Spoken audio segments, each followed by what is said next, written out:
Good morning, Angelina Mastrippolito. Did I say that correct?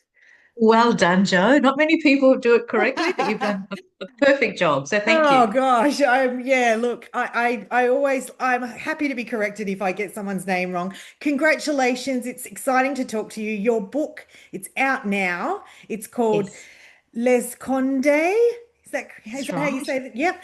Tell us all Yeah. about this memoir, Angelina. Well, at its nutshell, it's the journey between two cultures. So it's a journey between my father, who was heavily influenced by Italian traditional culture, and I actually find the source of that in politics, which is interesting. And the other side of it is I grew up at a time when I am woman, hear me roar, was in my mind. Yeah. So I've got this culture on one side saying I should be traditional. I've got the other culture on other thing happening in Australia, which is telling me that I can be anything I want as a woman, which was premature, I think, at that stage. Yeah. But it was inspiring. So, but there's also an element of the unspoken. The title is Les Seconde, Inheriting the Unspoken. Yes. But so a lot of it, it's about that unveiling of generations of history and trauma, and might I say resilience. And I probably that story is not uncommon. Like people Mm. of lots of generations have parents who have not spoken about stuff. So that's the main story. But and it has an Italian sort of flavor to it. But there are universal themes which I'm finding is people are warming to who are of not Italian culture. So, and those themes are, and I think everyone here has this, that issue of families Yeah. and intergenerational trauma Mm. is everyone has something within their family that they're dealing with. So I deal with that theme quite a lot, and also, but I hope I deal with it not just not because people do it very angrily, but I'm trying to find that balance between compassion and anger Sure. in the narrative. So that that sort of searching on how we navigate that space. The other thing that it deals with, it's a very women centric story. So in the sense that I'm a woman, as you do, and and I'm dealing in a and I'm dealing in a very patriarchal culture. So it's a story of my mother and my grandmother. So it's that finding of identity as a woman amongst so many expectations, pulling you to be different things for different people, not only in my family, Yeah. but in the corporate world. Yeah. So the other thing it also deals with, I think, which is a universal theme, is grief, which I think we don't talk about enough. But I sort of it's an undercurrent in the book. It's not, and I have a chapter on grief, but underneath it, there's this sort of feeling of, people are dealing with things from the past that Yeah. they can't deal with and can't Yeah. speak about, especially the women. They couldn't speak about stuff. Yeah. So that grief for things that have happened to them is lying dormant. And how do you deal with it? And how do you find help with it? And those entrapped secrets that people hold is, traumatic in itself, Yes, regardless of the event. Holding on. that's right. It really, your book made me think about, yeah, my family, my in-laws, Yeah. their backstory, their migration. And yeah, I think it's very relatable. Angelina, I'm curious to know, and feel free to share. You mentioned the corporate world. You had a really successful career. You went to university.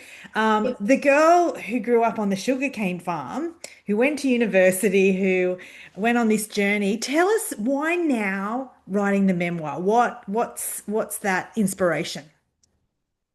Well, it's the issue of, I think, women finding their voices. So it's an issue of voice, and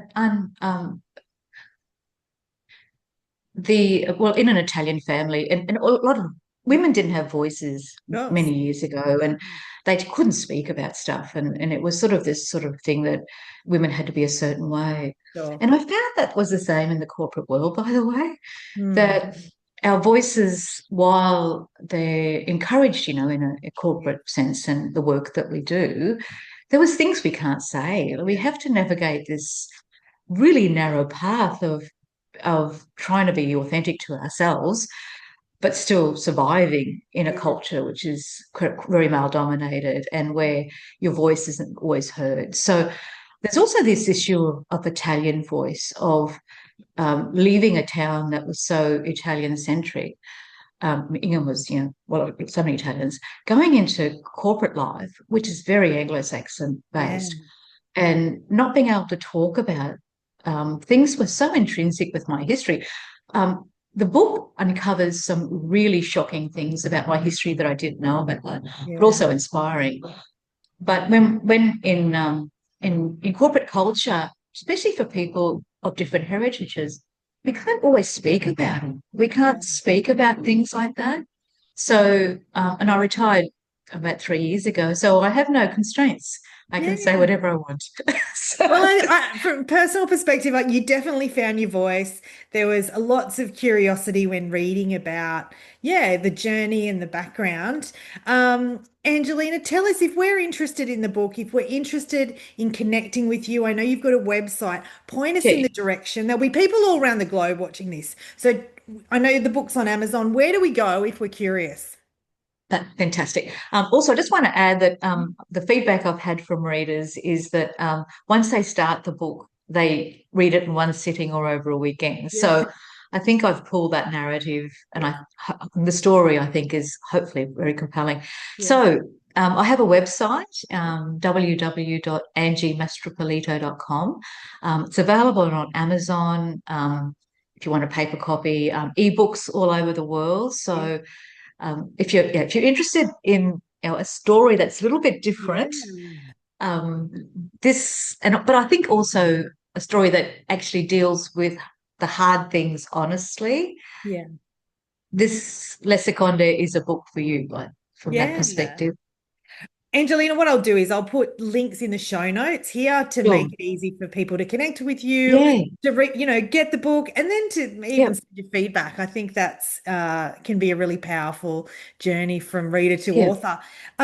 Curious, my last sneaky question: would you write again? I mean, you may not write a memoir, but would you? What was the process like of writing?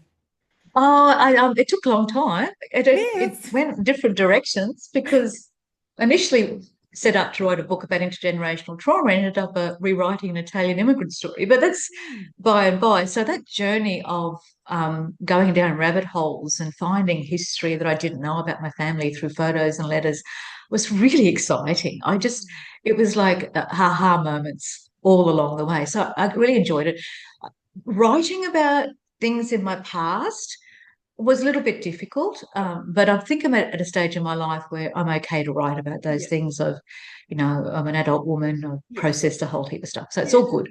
Would I write another book? I would love to write a cheeky little novel Yeah. about all the characters I've met in my corporate life. I love it. Well, when you write that one, you've got to come back and share that because people know here that I'm ex-corporate. So I definitely probably have met those characters along the way as well.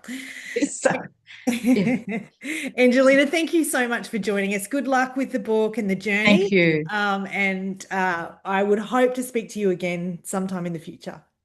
The pleasure's mine. Thank you, Joanna. See Cheers. you.